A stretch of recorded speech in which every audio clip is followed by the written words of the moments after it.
Hi, this is Dr. Thomas Armstrong. Welcome to my website. In this video, I'd like to share the 10 topics in learning and human development that I speak and write about. The first topic I'd like to focus on is neurodiversity. This is the idea that we all have different kinds of brains and that we should honor diversity in brains just as we honor diversity in cultures and in the biological world.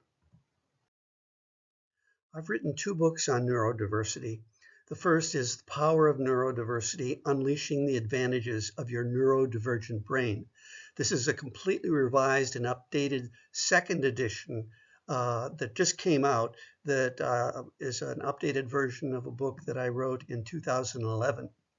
And then a second book is Neurodiversity in the Classroom, which applies neurodiversity to the K-12 setting in our schools. The second topic is the disappearance of childhood.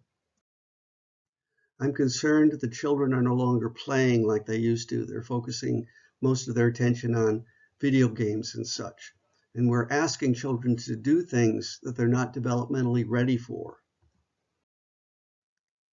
I've written a novel called Childless about a childless child psychologist who tries to foil a U.S. government plot to declare childhood as a medical disorder and remove it from the human genome. And by writing this dark comedy, I've attempted to suggest how precious childhood is and what would happen if we were to live without it. The third topic is the power of the adolescent brain. Adolescence is a time of stress. It's a time of risk-taking. It's a time that can be very upsetting and turbulent, and yet there's a real positive side to adolescence that often gets neglected. To raise awareness about the positive side of adolescence, I wrote a book called The Power of the Adolescent Brain, where I mention their passion, their novelty seeking, and many other aspects of their lives that we need to be aware of and nurture at this critical moment in human development. My fourth topic is multiple intelligences. This is the idea developed by Dr. Howard Gardner at Harvard University, that we don't just have a single IQ type of intelligence, but we have at least 8 intelligences, including music smart, body smart, people smart, word smart, logic smart, nature smart, self smart, and picture smart. I've written 6 books on this topic. Multiple Intelligences in the Classroom is for teachers. In Their Own Way is for parents. 7 Kinds of Smart is a self-help guide for adults. You're Smarter Than You Think is for kids aged 9 to 14. Smarts, Everybody's Got Them is a picture book for younger kids. And Multiple Intelligences in Reading and Writing is a book for teachers on how to bring the 8 intelligences into literacy studies. My 5th topic is mindfulness in the classroom.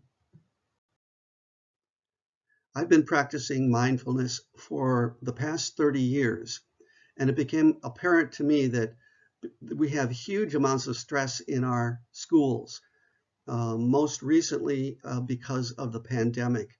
But our society is very stressful and children are taking the brunt of it. And so they need tools for reducing those stresses that they're under. So I wrote a book called Mindfulness in the Classroom, Strategies for Promoting Concentration, Compassion, and Calm, with lots of practical advice for how to get kids involved in simple mindfulness activities and practices and exercises in the classroom. My 6th topic is 101 non-drug ADHD strategies. I've been a critic for many years of the concept of ADHD, and for many reasons, one of which is that it doesn't place any emphasis on the strengths and assets of kids with that diagnosis. I've written 2 books on this subject. The Myth of the ADHD Child, 101 Ways to Improve Your Child's Behavior and Attention Span Without Drugs, Labels, or Coercion. This is for parents largely. And then I wrote a book for teachers called ADD, ADHD Alternatives in the Classroom. And each of these books has lots of practical strategies for helping kids fulfill their potential. Topic number 7 is the natural genius of childhood. I believe that every child is a genius. Every child comes into life with natural playfulness, imagination, curiosity, and over time, those things start to shut down. And so what we should do is try to nurture the inner genius of kids, that giving birth to the joy of learning that every child possesses in their early development. I've written 3 books on this topic. One is called Awakening Your Child's Natural Genius. That was for parents. I wrote a book called The Radiant Child about the spiritual life of the child, how the child, young children often see different types of radiances. They have a different consciousness that in many ways is superior to adult consciousness. And then I wrote Awakening Genius in the Classroom for educators. My 8th topic is revitalizing U.S. education. I've been concerned for the last several years about the state of education in America. We've been focusing too much attention on standardized testing and on accountability and focusing too much attention on reading, math, and science, and not enough on art, music, drama, and other important areas for the development of the self. I've written a book called If Einstein Ran the Schools, Revitalizing U.S. Education. I thought it would be interesting to think about what kind of school system Einstein might come up with. And in fact, based on some of his statements on education, it would look like nothing that we have today. Instead, it would be a school system based on imagination, visual thinking, curiosity, developing a sense of wonder in children, and in other ways, really of evoking the inner genius of kids. My 9th topic is the 12 stages of life. For many years, I've been concerned about human development. I've taught courses in child development, adolescent development, and adult development. And I found that each of the stages of life has a particular gift that it gives to humanity.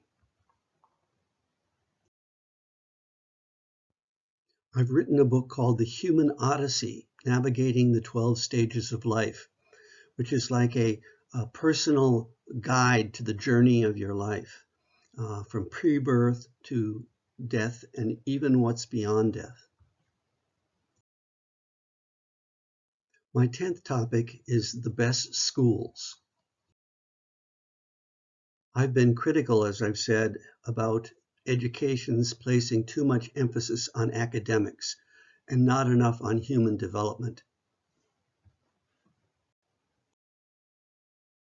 In my book, The Best Schools, I take a look at how schools can focus more attention on human development and less attention on academics, how early childhood education should focus more on play, for example, and how elementary school students should focus on learning how the world works, and middle school students should focus on social and emotional learning, and finally how high school students should focus on learning to live independently in the real world.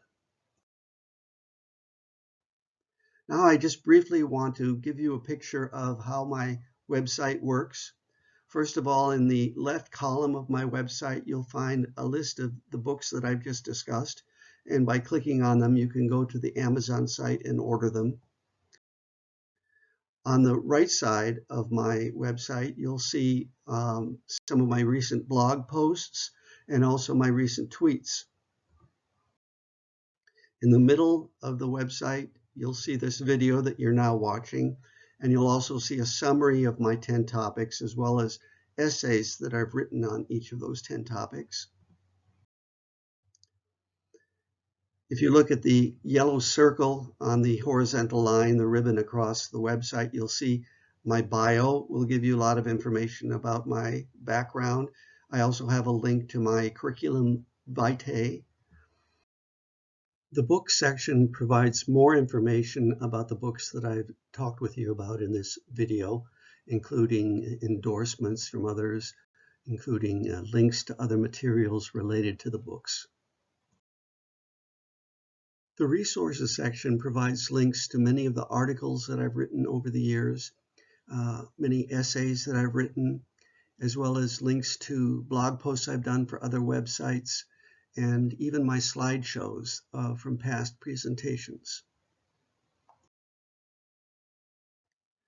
The presentation page will introduce you to the topics that I speak about. We'll give you summaries of the keynotes and breakout sessions and workshops that I can do. The video clips section gives you video clips of me giving my speeches in different parts of the world. The press kit offers varied information, including press clippings from different magazines and newspapers, including the New York Times and Good Housekeeping. My blog will give you, I think I'm up to close to 400 different blog posts on all these topics that I've just discussed. And the contact section will give you specific information on getting in touch with me. I want to thank you for watching this video and hope that you get a lot out of my website and that you're able to use the information to better the lives of those you work with as well as yourself. Thanks so much.